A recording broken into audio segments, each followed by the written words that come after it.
পাকিস্তানের যুক্তরাষ্ট্র এবং ইরানের যুদ্ধবিরতি পরবর্তী যে আলোচনাটা ছিল সেটা তো ভেস্তে গেল। অর্থাৎ সেটা কোনো সমাধান ছাড়াই শেষ হয়ে গেছে।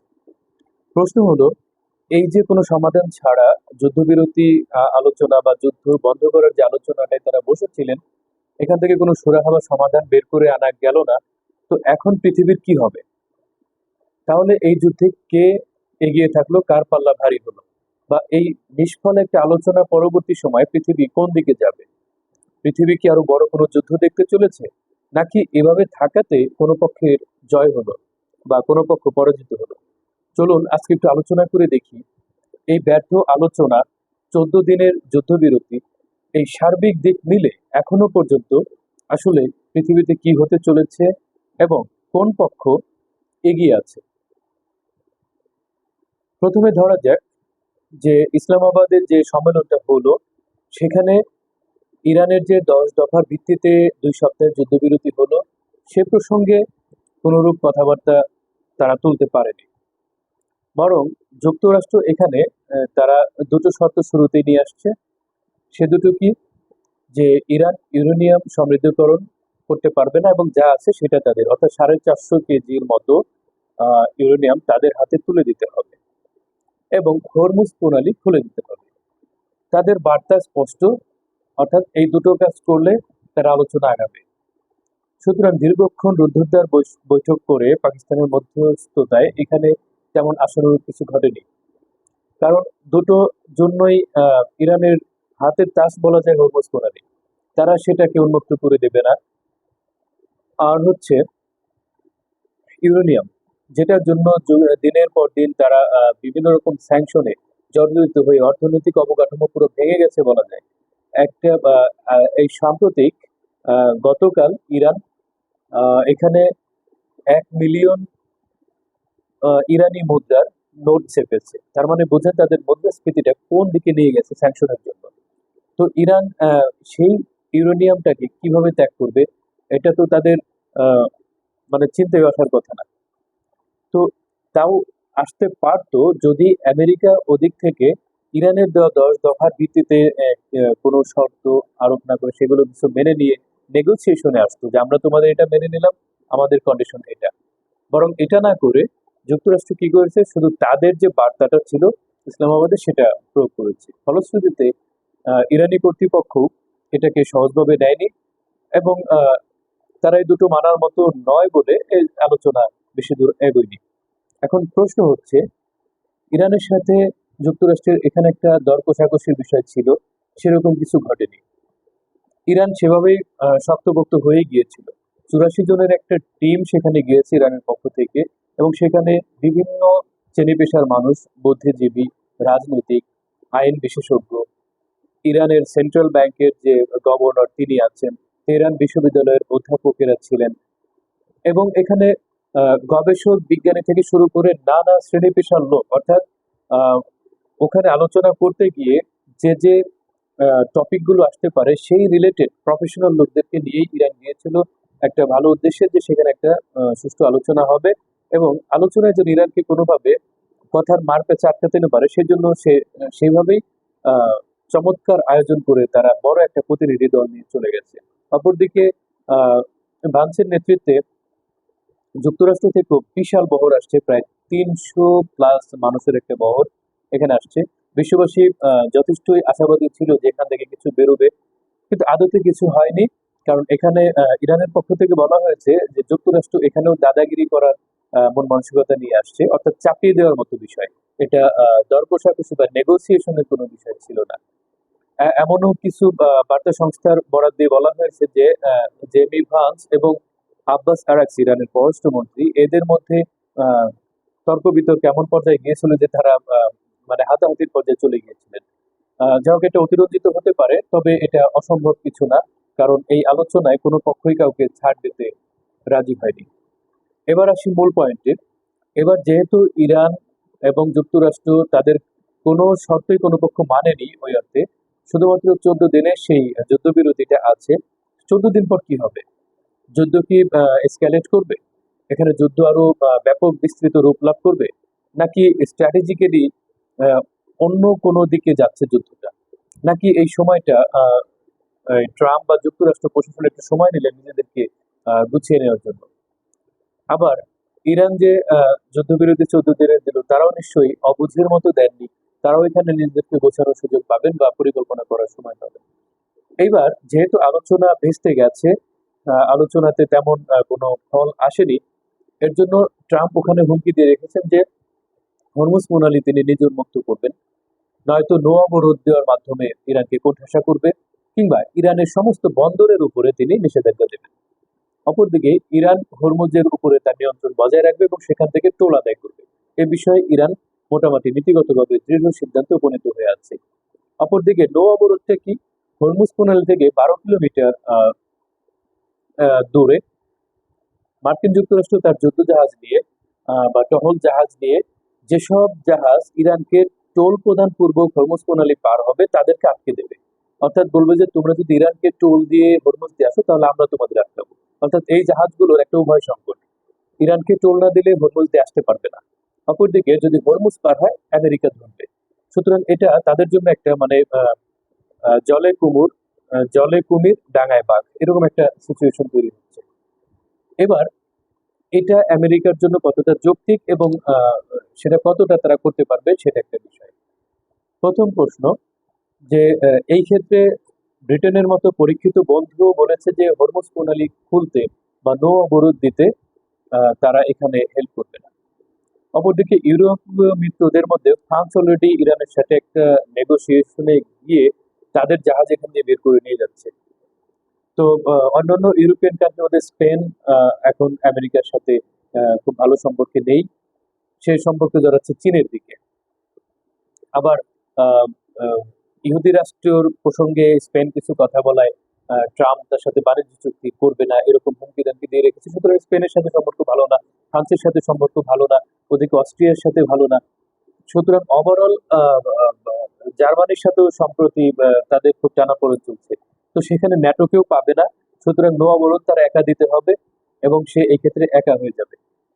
সেকেন্ড কথা হচ্ছে যে এই নো অবরোধ কতটা গুরুত্বপূর্ণ, কারণ এই রুট দিয়ে চীন তার 64% জ্বালানি ক্যারি করে। তো চীনের আবার বড় বাজারটাই হচ্ছে মানে ইরানের তেলের বড় খদ্দের হচ্ছে চীন, কিংবা চীন যেখান থেকে আনক হরমুজ হয়ে আসে। তো চীনকে যদি এখন আটকাতে চায় আমেরিকা, তাহলে চীনের সাথে একটা দ্বন্দ্বে জড়িয়ে পড়বে। চীন তখন কি করবে? দক্ষিণ চীন সাগর অথবা তাইওয়ান প্রণালী যেখানে আছে সেখানে আমেরিকার যে ইন্টারেস্ট আছে সেখানে চীন অ্যাটাক করবে।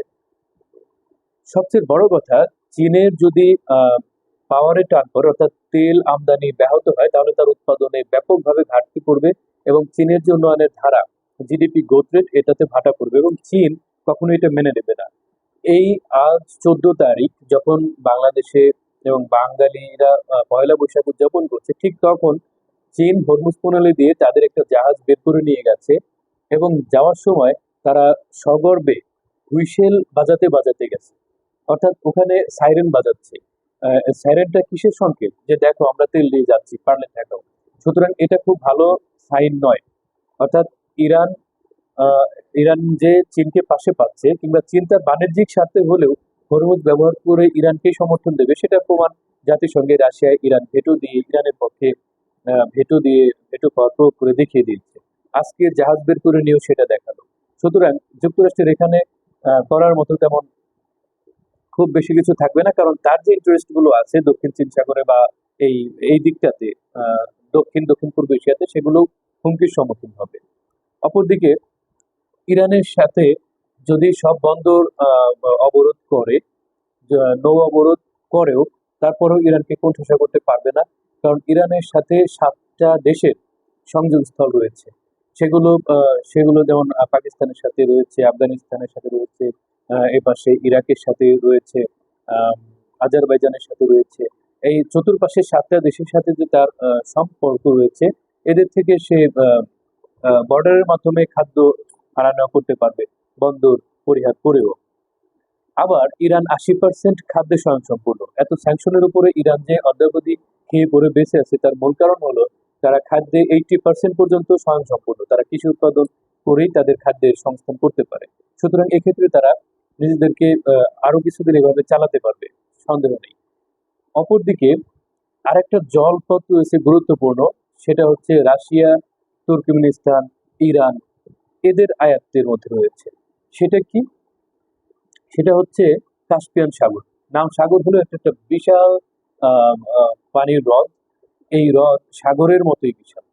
এখান দিয়ে রাশিয়া, তুর্কমেনিস্তান, ইরান অনায়াসে বাণিজ্য করতে পারবে, এবং এটার উপরে কোনো হুমকি ধামকি দেওয়ার সুযোগ ট্রাম্পের নেই, কারণ এটা বদ্ধ হ্রদ। কিন্তু এই তিন দেশকে এটাকে সংযোগ করে রেখেছে।